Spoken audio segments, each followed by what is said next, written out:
Bonjour à tous. Alors d'abord je tiens à m'excuser pour ma voix puisque je suis malade donc je ne peux pas parler autrement que comme ça.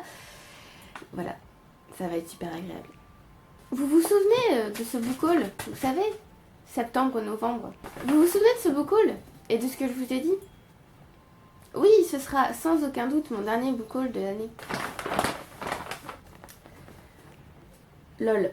Alors, je vous ai fait plusieurs unhauls et il faut bien mettre ces livres quelque part. Donc je les ai donnés dans une association caritative et je ne pouvais pas décemment ne pas aller voir ce qu'ils avaient en rayon, évidemment. Et je me suis dit non mais c'est pas pour acheter, c'est juste pour aller voir. Et puis j'ai vu les écriteaux, 3 poches pour 1 €. J'ai vu des livres en anglais. C'est trop dur de résister. Donc voici mon vrai dernier book haul de cette année.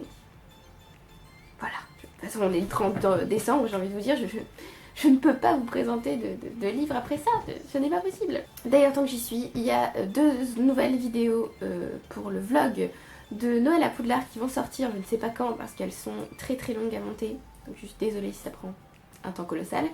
Je vais aussi vous faire mon bilan de décembre 2018, mon bilan lecture, qui je pense va aussi être un petit peu long, je suis désolée. Et je vais aussi vous faire les vidéos du début d'année de janvier. Donc la vidéo bilan de 2018, les objectifs de 2019, les pales de 2019 évidemment. Et les meilleurs livres de 2018, les moins bons, les mentions honorables que je n'ai pas réussi à caser dans les meilleurs parce qu'il y en avait beaucoup trop. Voilà. Donc maintenant je vais arrêter de vous parler de tout ce qui va venir et je vais vous montrer les livres que j'ai trouvés. Alors d'abord on a Femme de dictateur de Diane Ducré. Voilà, donc quand je vois ce livre en parfait état, je ne peux pas partir sans. Et encore, normalement j'allais partir sans, puisque là les livres, les 3 premiers livres là, ce sont des livres que je suis allée récupérer après coup, parce que la dame m'a dit non mais en fait il vous manque un livre pour avoir les 3 poches à 1 €. Donc je pars chercher un poche et je reviens avec 4. Oui, c'est logique. Donc Femme de dictateur de Diane Ducré, c'est une non-fiction sur les femmes de dictateurs, vous n'auriez jamais deviné. On va parler des compagnes de Lénine, Mussolini, Hitler, tout ça. On a aussi des photos. Voilà. Un petit dossier photo. Et ça me paraît intéressant de savoir ce que ces femmes ont trouvé à ces hommes. Et puis c'est une part d'histoire dont on ne parle pas souvent. Ensuite, j'ai trouvé 20 ans après en 2 tomes d'Alexandre Dumas. Donc c'est la suite des 3 mousquetaires. Et il y a encore une suite d'ailleurs, je crois que ça s'appelle Le Vicomte de Bragelonne, mais je ne suis pas sûre. Voilà. Donc j'aurais préféré avoir l'édition, le livre de poche en intégrale, parce que j'aime pas trop avoir des tomes, des livres en 2 tomes, tout ça. Dit la fille qui a acheté Guerre Épée justement en 2 tomes parce que les couvertures étaient bien. Mais je ne pouvais pas laisser 20 ans après là tout seul comme ça. Je me suis dit comme ça, si jamais j'aime les 3 mousquetaires, je peux tout de suite lire 20 ans après. Comme si j'allais me taper les 3 à la suite. On y croit tellement. Ensuite j'ai trouvé La Maison aux Esprits d'Isabelle Allende, je crois que ça se dit comme ça, que je veux lire depuis très longtemps, qui est dans ma wishlist depuis... je sais pas moi, depuis que une de mes profs d'espagnol m'en a parlé sans doute. Je ne me souviens plus trop de quoi ça parle, mais il me semble qu'on suit une famille et ça se passe au Chili. Et c'est tout. C'est tout ce que je sais. J'ai pas tellement envie d'en savoir plus. Ce sera mon premier Isabelle Allende. Enfin mon premier. Peut-être pas, puisque je ne sais pas où il se trouve, mais...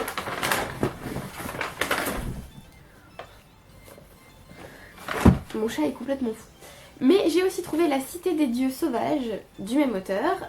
Là encore, je ne me souviens plus trop. Il me semble que c'est un jeune homme qui va partir avec sa grand-mère en Amazonie. Roman d'aventure haletant qui conjugue connaissance et exotisme, savoir et évasion. Encore une fois, ce n'était pas cette édition que je voulais, c'était la nouvelle réédition, enfin la réédition du livre de poche qui a des couvertures sublimes. Mais en fait, elle est très bien aussi. Et c'est aussi la couverture de l'édition originale. Donc voilà. La Cité des Dieux Sauvages. Donc peut-être l'un des deux sera peut-être mon premier Isabelle Allende. D'ailleurs, si vous avez envie, dites-moi si vous avez lu ces livres et lequel vous pensez que je devrais lire en premier. On a ensuite 93 de Victor Hugo. Oui, alors oui, j'aime beaucoup Victor Hugo et je n'avais pas ce livre. Donc il rejoint ma palle. Et on raconte les événements de 93. Ça mêle fiction et réalité. Donc ce qui se passe après. ce qui se passe après la Révolution, les années de terreur, tout ça. Donc, et apparemment c'est à mettre en parallèle avec la Commune qui a eu lieu au temps de Victor Hugo. Donc juste avant qu'il écrive ce livre. Ensuite j'ai trouvé la Maison Biscornue d'Agatha Christie. Alors je sais que c'est une auteure anglaise et que, enfin j'aimerais aussi la lire en anglais évidemment, mais en fait j'ai vraiment très envie de faire toute la collection des Agatha Christie dans ses éditions, le livre de poche que j'aime beaucoup. Et je ferai aussi la collection en anglais du coup, puisqu'on n'a jamais trop d'Agatha Christie et on peut les lire en VF et en VO sans problème. Là ce n'est pas dans une de ces séries, donc on ne suit pas Poirot ou Miss Marple, c'est un stand-alone, une enquête comme ça, toute seule on va dire. Et on suit une famille qui habite cette maison biscornue et il y a un aïeux qui va être assassiné et c'est une petite qui apparemment a des petits indices sur ce meurtre. Moi à partir du moment où il y a une maison un petit peu bizarre, on y va. Alors là, c'est un peu l'achat honte de ce book haul, mais en même temps pas tellement vu que j'ai envie de vous dire 3 poches pour 1 euro. Voilà. Je vais donc remplacer le cas de Dino Buzzati. Je vous ai parlé dans mon bookshelf tour de cette couverture que je trouve mais pourquoi cette couverture? C'est trop laid. Donc je vais me débarrasser de ce livre et je vais garder cette couverture. Donc là c'est les mêmes éditions, hein, c'est Pocket, mais avec une couverture quand même beaucoup plus potable. Il y avait aussi Le Désert des Tartares, mais je me suis dit non, je vais prendre le cas. Oui, bah oui, c'est logique, je prends le livre que j'ai déjà. Hein, voilà. Donc c'est un recueil de nouvelles, enfin de contes fantastiques. Et voilà, il y en a 50, donc il y en a qui doivent être vraiment microscopiques. Il faudrait vraiment que je m'y mette quand même.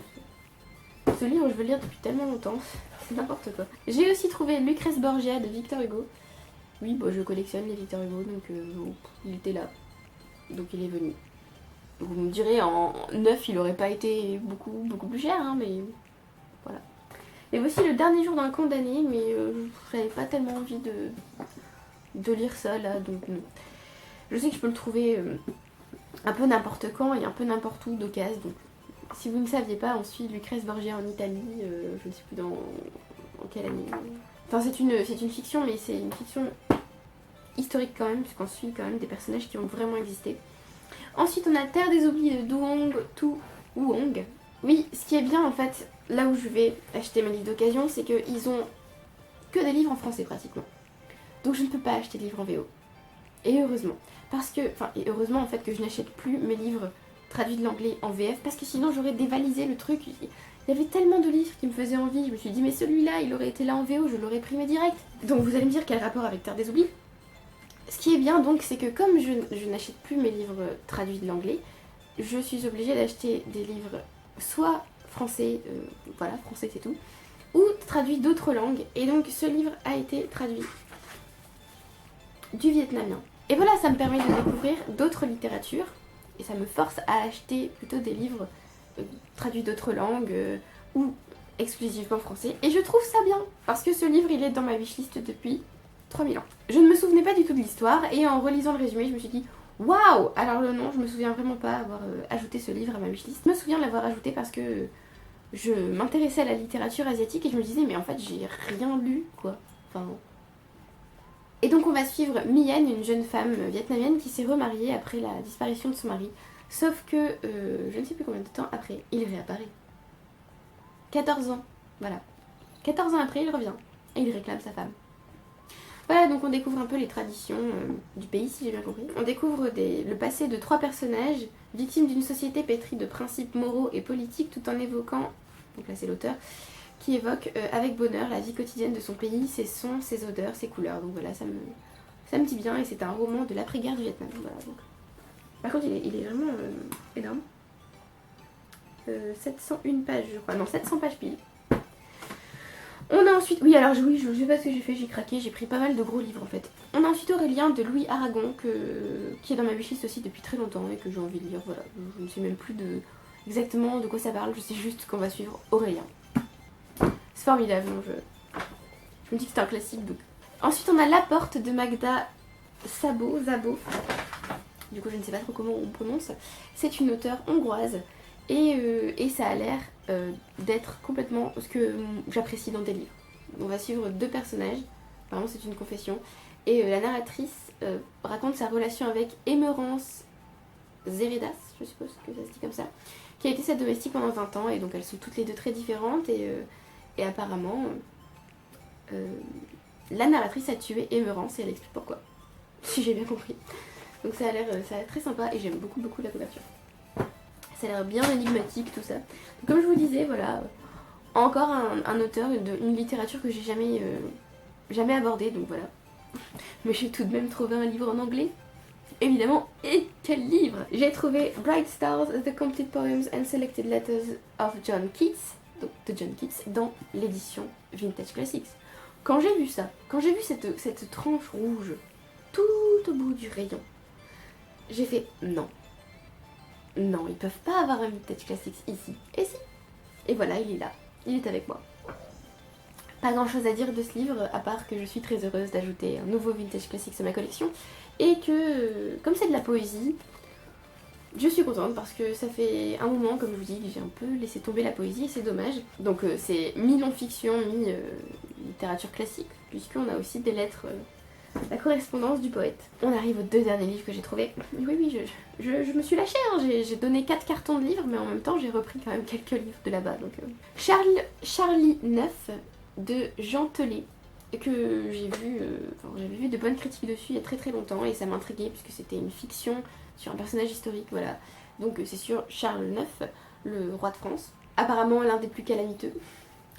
Et voilà, donc je suppose qu'on va un peu découvrir le personnage, peut-être pas de façon comique, mais donc voilà, ça me donne très envie de le découvrir. La couverture est assez...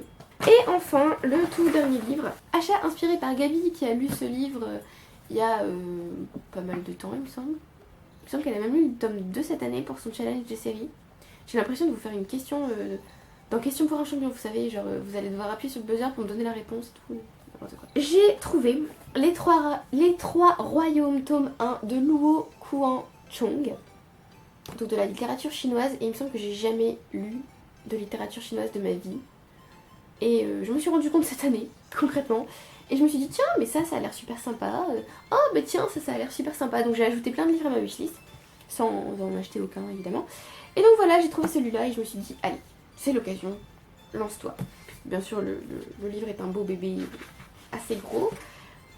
Et on a un teaser pour le film.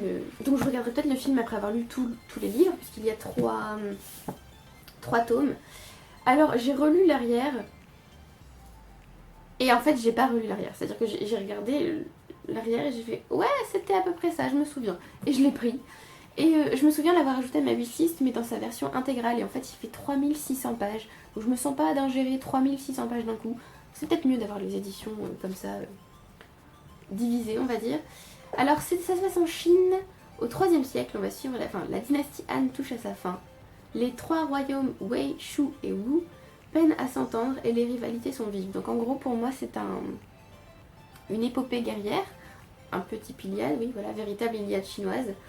Et on va suivre le destin de héros mythiques, donc ça va être sympa. Classique de la littérature asiatique, transmis de génération en génération, et aujourd'hui un chef-d'œuvre incontesté de la littérature mondiale.